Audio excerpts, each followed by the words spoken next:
Alrighty, so I'm going to go ahead and start. So my name is Aaron Adkison, and I am one of the PGY2 cardiology pharmacy residents here at the School of Pharmacy. And today we will be discussing another method in assessing atherosclerotic cardiovascular disease risk reduction through using a new particle. So traditionally, the low density lipoprotein cholesterol, or LDLC, has been the main method of addressing ASCVD risk and lipids.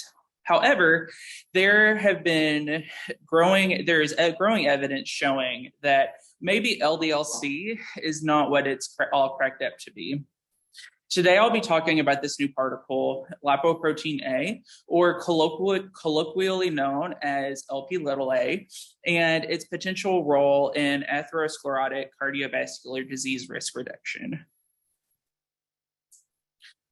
Throughout this presentation, I'm going to be reviewing what ASCVD is and how lipoprotein A contributes to the overall through the. Your video's not on. Oh, it's not on? Turn on your video. Oh, whoops. This will have, keep going. Yeah. So I'll be reviewing what ASCVD is and how lipoprotein A contributes to atherosclerotic cardiovascular disease. In addition, I'll be going through the various pharmacotherapies and how these pharmacotherapies affect the Lp(a) level. And then last, I'm going to discuss how do we actually use this and how do we got our therapies using Lp(a).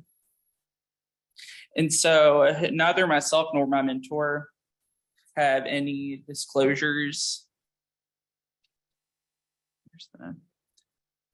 Neither myself nor my mentor have any disclosures related to this presentation. Hey, having. It's not. Thank you, Sue. Thank you. All righty. So beginning with atherosclerotic cardiovascular disease. So we first must begin with atherogenesis and plaque development. And so this process, atherogenesis, is a fairly complex topic to understand. And I'm going to highlight a few key factors in plaque development. So first, ASCVD is a disease of the tunica intima. So this is the innermost layer of the arterial vessel wall. There are several key inflammatory mediators at play. This includes monocytes and macrophages. Macrophages, they can ingest the LDLC particles, and once the LDLC enters the tunica intima, macrophages, they engulf the LDLC, they become foam cells. In the next image, in image C, we see that foam cells can burst. And whenever these foam cells burst, they release LDLC back into this tunica intima.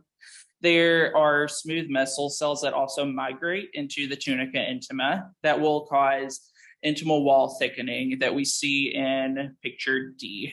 Macrophages, if they burst, they release cytokines that will cause the lipid core of the atherosclerotic plaque to burst, and thus causing either myocardial infarction or various other ASCVD defining events.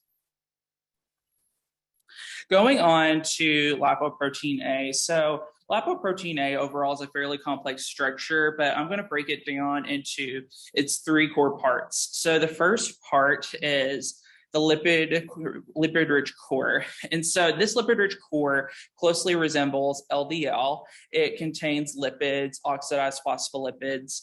And really after this point, that's where the similarities between LDL and Lp(a) differ, or at this point, this is where they differ. So there is a moiety called apolipoprotein A that is covalently bound to this lipid-rich core through a disulfide linkage. And so really Lp(a) at its core are these three components. LP little a, lipoprotein A, it contributes to ASCVD in several mechanisms, including vascular inflammation, atherogenesis, calcification, and thrombosis. Through carrying oxidized phospholipids, it can trigger inflammation and calcification within the tunica intima, and through the apolipoprotein A moiety, it can contribute to fibrinolysis and in a prothrombotic state. I've included the normal ranges the normal range for LP little a. I got this from our laboratory here at UMMC, and what would be considered to be normal would be anything less than 30 milligrams per deciliter. In addition, there will be some laboratories that will report LP little a as nanomoles per liter. So anything less than 75 nanomoles per liter would be considered a normal LP little a level.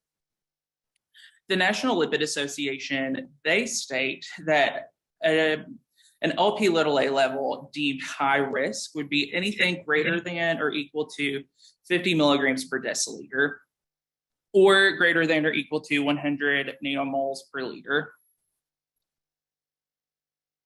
So where does ASCVD risk and LP little a come together? So Burgess and colleagues conducted a Mendelian randomization analysis where they hypothesized there's a clinical association with risk of developing coronary heart disease in patients with an increased LP little a level. They found that actually with each 10 milligram per deciliter decrease in lipoprotein A, that this decrease was associated with around a 6% lower risk of developing coronary heart disease. They went on to say that in patients, if you were able to lower their lipoprotein A level by around 100 milligrams per deciliter, this is equivalent to around a 22 to 25% decrease in coronary heart disease risk. So now that I've reviewed LP little a, I'm going to ask you all a question. So, which is not a potential mechanism in which lipoprotein A promotes ASCVD? Is it vascular inflammation, intimal injury, atherogenesis, or thrombosis?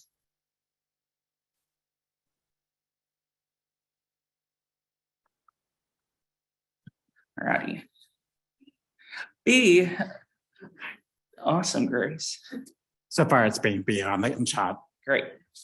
So the correct answer is B, and B is correct because simply the LDL, the lipoprotein A particles, they enter into the intima. However, the mechanisms in which LP little a promote ASCVD is through vascular inflammation and calcification through oxidized phospholipids. They also contribute to atherogenesis through various mechanisms. And then the apolipoprotein A moiety on LP little a promotes thrombosis. Moving into our pharmacotherapies, I first want to begin with what do the organizations say. So the American College of Cardiology, they state they currently do not have a statement in their blood cholesterol guidelines stating who to test for, who to get an LP little a level in. And so they go on to say, though, that if a provider were to collect a lipoprotein A level, that anything greater than or equal to 50 milligrams per deciliter may be considered a risk-enhancing factor in especially women with an elevated LDL-C of around 190 milligrams per deciliter or more. However, even though they provide this guidance on the LP little a level, they do not provide guidance on how to use pharmacotherapies.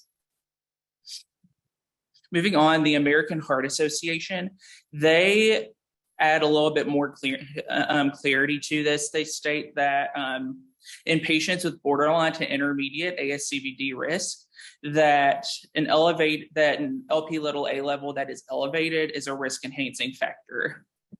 They recognize that there are still no pharmacotherapies specifically targeting Lp(a) reduction. However, they do state that it is something that can be used to help risk stratify patients. They said, especially in a patient-clinician discussion, this is something that can be used to help risk stratify patients. Then last, the National Lipid Association, they provide the most comprehensive guidance for using lipoprotein A in practice. So they state that it's reasonable to check a lipoprotein A level in adults who are at least 20 years old to help refine risk assessment for ASCVD events. The National Lipid Association, they broadly state that a lipoprotein A level of at least 50 milligrams per deciliter is a risk-enhancing factor to favor more intensive therapies. They go on to state that in patients with intermediate risk, they favor the use of a moderate or a higher intensity statin.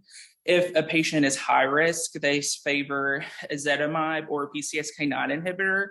And in patients who are very high risk, so patients with a first degree relative who've had an who've had premature ASCVD, if the patient themselves have had premature ASCVD, or if they have familial hypercholesterolemia, that an elevated lipoprotein A level can be used to help push us into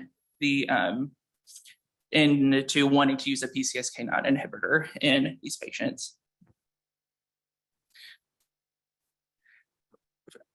When looking at the various pharmacotherapies and how they target lipoprotein A, you can divide it in three buckets, the way I like to think of it. So we have our minimally effective therapies, and these are therapies that either have a net neutral to slightly negative impact on major adverse cardiac events. We have moderately effective therapies where we do see some reduction in lipoprotein A, and then investigational therapies, which I will be focusing on later in this presentation. Beginning with minimally effective therapy. So we're going to start with an oldie but a goodie, niacin. So niacin has been associated with a decrease in lipoprotein A of around 23%. And these were in patients who were on statin therapy. However, even though we did see this reduction in lipoprotein A, there were no improvements seen in ASCVD related outcomes. On top of that, we still see that niacin still carries significant side effects like flushing and bleeding and myopathies that may make it undesirable for patients. Next, we have fibrate therapy, and this initially showed promise in that there was around a 23% reduction in lipoprotein A levels in patients who were on fibrates, especially compared to statins. However, this reduction was mostly seen in patients who were at an already higher lipoprotein A levels. And last, statin therapy. This one was kind of shocking whenever I first looked at the literature. However, statin therapy tends to have either a net neutral to a net increase in lipoprotein A levels in patients. But with that in mind, we still need to consider that statin therapy does have benefit in patients for ASCVD risk reduction. So we still see that even though the lipoprotein A level does increase, we should still be using statin therapy as the backbone of primary and secondary prevention.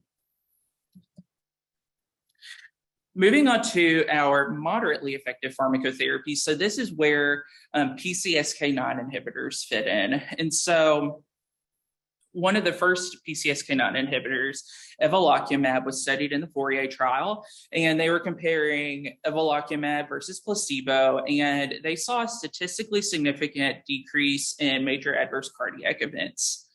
In addition to this decrease in MACE, there is a 59% decrease in LDL-C at around 48 weeks. There was a pre-specified analysis of the Fourier trial conducted by O'Donoghue and colleagues. They found that that elevated lipoprotein A levels were associated with a statistically significant increase in MACE, and that in patients who were on evolocumab therapy, there was a 27% decrease in Lp(a) levels at 48 weeks. Around this same time, the Odyssey outcome investigators, they were studying alirocumab, a different PCSK9 inhibitor, versus placebo, and they found similar results. So they saw that alirocumab led to a decrease in major adverse cardiac events and a decrease in LDL-C of around 48% at 1 year. They also went on to review in a pre-specified analysis alirocumab's effect on lipoprotein A levels, and they found that an elevated lipoprotein A level is a causal risk factor to developing coronary heart disease. And so that kind of goes in line with what O'Donoghue and all these other studies have been showing. And in addition to O'Donoghue and evolocumab, alirocumab showed a 23% reduction in lipoprotein A at 1 year. You all may be wondering, so there's a new PCSK9 inhibitor on the market, inclisiran, and there were studies looking at inclisiran's effect on lipoprotein A. It was shown to be around a 16% reduction. I just chose not to include it here as there have not been studies yet looking at its effect on MACE and other outcomes. Moving on to our final therapy, our investigational therapy is pelacarsen.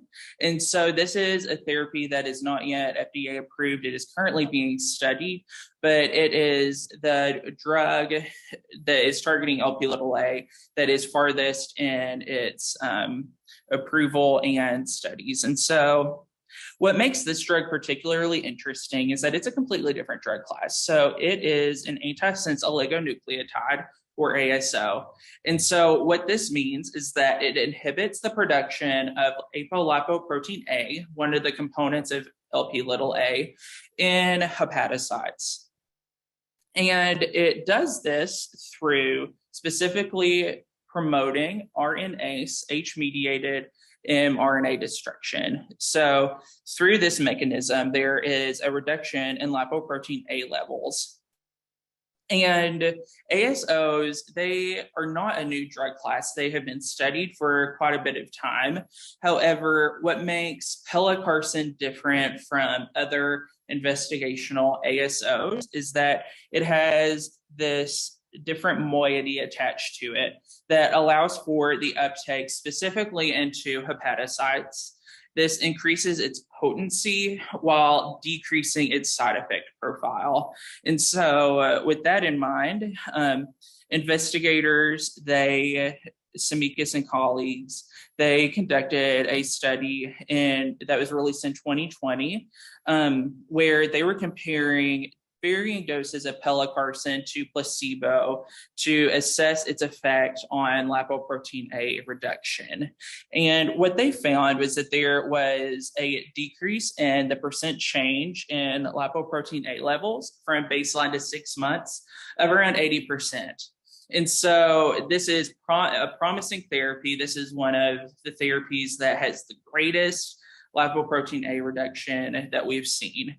And so that is promising for future therapies. They found also that with the adverse drug reactions, that the more common reactions were myalgia, arthralgia, and injection site pain, as this is an injectable medication. These were just the most common side effects that they identified. And authors, they concluded that pelacarsen, it potently lowers lipoprotein A in a dose-dependent manner. However, more studies needed to be conducted to assess its effect on outcomes, such as major adverse cardiac events. This is the study, the Lp(a) Horizon study, that is currently going on, that assessing pelacarsen and its and its effect on major adverse cardiac events. So it's currently going on. It started in December 2019, going until May of 2025, and they hope to enroll around 7,680 patients. And their outcome of note is time to major adverse cardiac events in patients with a baseline Lp(a) level of at least 70 milligrams per deciliter. And so I'm hopeful that in looking at the benefits that Lp(a) reduction has shown, that using drug therapy to help target lowering of that, I'm hopeful that this study will show benefit on major adverse cardiac events, but soon we'll see. These are two other investigational therapies. I'm not going to be focusing on these as much because these are still in phase 2 trials. And so it may be a few years before we actually see these on the market. With my last learning assessment, so which of the following therapies have been shown to decrease lipoprotein A levels and are associated with a decrease in major adverse cardiac events? Is it A, pelacarsen, niacin, atorvastatin, or evolocumab?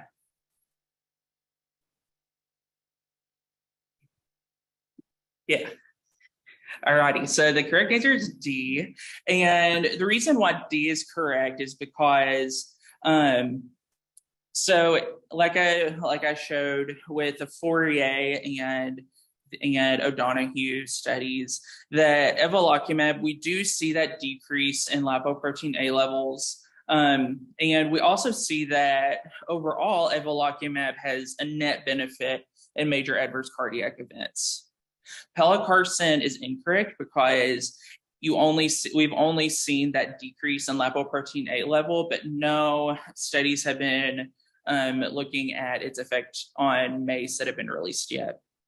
Niacin does lower lipoprotein A levels. However, it had a net neutral effect on ASCVD related outcomes. And atorvastatin is incorrect because it has more of a net neutral to a slight increase in lipoprotein A levels. So we've been talking about lipoprotein A, but how do we really use it in clinical practice? And really what I want you all to take away is 3 main points. So the first point is that we really should be measuring lipoprotein A in adults who are at least 20 years old to help refine ASCVD risk assessment. One thing that I meant to mention earlier is that within the past month or so, the European Society of Cardiology, they had released a statement also stating that in all adult patients, broadly speaking, we should be collecting a lipoprotein A level at least once during that patient's lifetime, that it will help us risk stratify patients, and that would be a useful thing.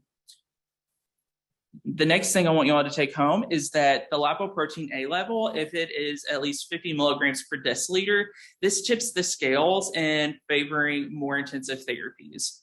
And what this means is that, practically speaking, in patients who have an intermediate ASCVD risk, defined as 7.5% to 19.9%, that we should be using high-intensity statin therapy instead of moderate-intensity statin therapy in these patients.